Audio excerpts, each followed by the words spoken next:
Bienvenue, aujourd'hui on se penche sur les sources qu'on a concernant Jean-Marie Le Pen, une figure politique majeure en France et pour le moins controversée.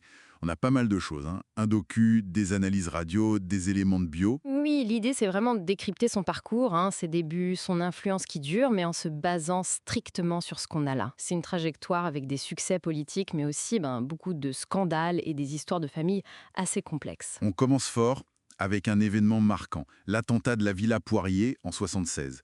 Une explosion violente quand même, qui vise sa maison à Paris. Ça montre tout de suite la tension autour de lui, quoi. Absolument. Et juste après, la même année, un autre truc qui change sa vie.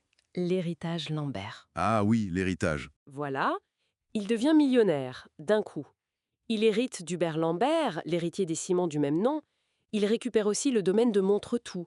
Donc ça change radicalement sa position et ça lui donne surtout les moyens de ses ambitions politiques. D'accord. Et après ça, arrivent les années 80. Son émergence dans les médias. Les sources disent qu'au début, on l'ignorait un peu. C'est ça. Il s'en est même plaint directement à Mitterrand apparemment. Ah, oui. Eh, Mitterrand, il fait quelque chose. Assez étonnamment, oui. Le président intervient en 82. Il dit publiquement que c'est regrettable que le FN n'ait pas sa place dans les médias. C'est Mitterrand qui dit ça. Oui, et cet appui un peu inattendu lui ouvre les portes. Le vrai tournant, c'est l'heure de vérité en 84. La fameuse émission. Exactement, très regardé. Il vient avec sa femme, ses 3 filles, les cheveux blonds. Il essaye clairement de donner une image plus lisse, plus familiale. Et ça marche. Les adhésions au FN explosent juste après. Fascinant. Et les sources, elles parlent d'un calcul politique derrière ça, de la part de la gauche. Certains analystes, oui. Pierre Bérégovoy est cité, par exemple. L'idée, c'était peut-être, pour la gauche mitterrandienne, de faire monter le FN pour diviser la droite, pour affaiblir l'opposition. C'est une hypothèse qui est mentionnée en tout cas. D'accord. Mais bon, cette montée dans les médias, elle s'accompagne très vite de ce que les sources appellent des dérapages, des controverses qui lui collent à la peau. C'est quoi le plus marquant d'après les documents? Alors il y a sans doute les propos sur les chambres à gaz, qualifiés de détails de l'histoire. Il le dit en 87 et il l'a répété plusieurs fois, malgré les condamnations. Oui, ça c'est très connu. Il y a aussi le jeu de mots du rafour crématoire en 88 qui visait un ministre très sinistre. Et l'Algérie, ça revient tout le temps aussi, ça? Effectivement, les accusations de torture, ça date pas d'hier. Les premiers témoignages sont publiés dès les années 80.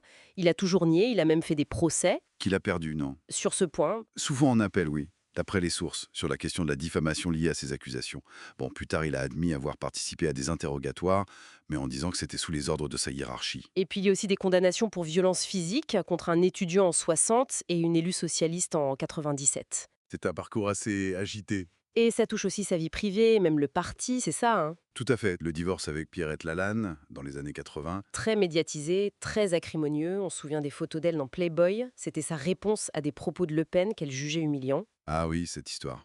Et puis, la rupture politique et familiale de 1998, la scission avec Bruno Maigret, qui était son numéro 2. Comment ça se passe, cette scission? Les sources détaillent un peu? Mais Le Pen refuse de lui laisser la tête de liste pour les élections européennes. Il propose même sa nouvelle femme, Jeannie. Alors Maigret et ses partisans se rebellent. Et Le Pen réagit comment? Il choisit l'affrontement total. Il exclut Maigret, tous ses soutiens. Le parti perd plus des 2 tiers de ses cadres et élus, d'après les chiffres cités. C'est énorme. Sa phrase à l'époque, c'était « Je préfère tuer Brutus avant qu'il ne me tue C'est... ». Direct. Ouais, Et ça touche même sa fille, Marie-Caroline. Elle suit son compagnon qui est pro-Maigret. Donc, rupture aussi avec elle. Il y a même eu des procès entre eux pour la société d'édition Serp, sa maison d'édition, et une maison de famille. et malgré tout ça, Arrive le 21 avril 2002, le coup de tonnerre.